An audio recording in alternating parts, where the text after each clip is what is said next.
Good evening. Today is September 16th, and you're watching the Manila Times News Prime.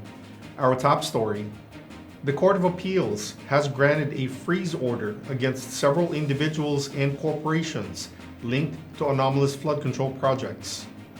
The freeze order covers 135 bank accounts and 27 insurance policies. This was announced by the Anti-Money Laundering Council, or AMLC. AMLC says preliminary findings show there is possible money laundering involving public funds. Public Works Secretary Vince Dizon has lifted the temporary suspension of bidding for locally funded projects.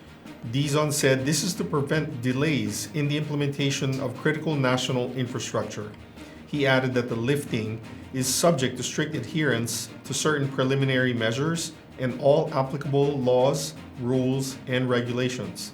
The measures include the live streaming of bidding activities. There was no direct threat against President Marcos. Malacanang made that assurance after the president canceled his trip to the United States for the upcoming United Nations General Assembly. Palace Press Officer Claire Castro cited a statement from the National Security Council.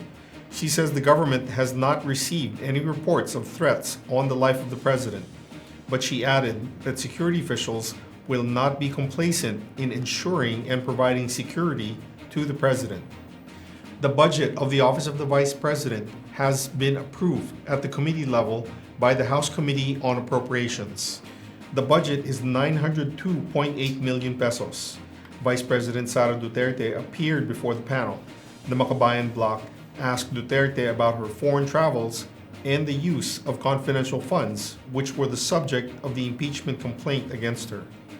The Vice President reiterated that she never used any public funds for her own tickets and incidental expenses.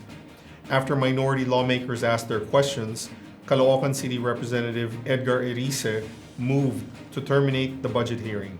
This was later approved by the majority of all members of the committee present. The MMDA and the Metro Manila Council are harmonizing street parking rules across the National Capital Region, or NCR. The announcement was made during the regular MMC meeting attended by all 17 NCR mayors. MMDA Chairman Don Artes and Interior Secretary John Vic Remulla were also present.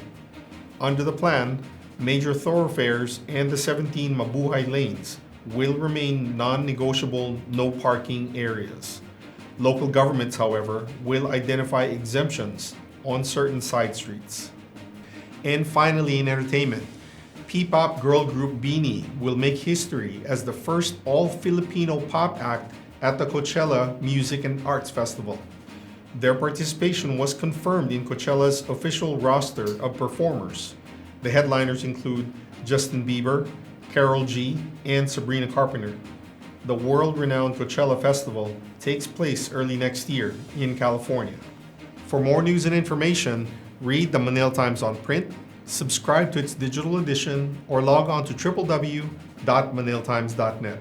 Follow us on Facebook, Instagram, X, TikTok, and LinkedIn, and be part of our communities on Viber, Telegram, WhatsApp, and Mastodon. That's all for now on the Manila Times News Prime. Remember to stay safe, stay informed, and stay connected. I'm Michael Ang. Good night.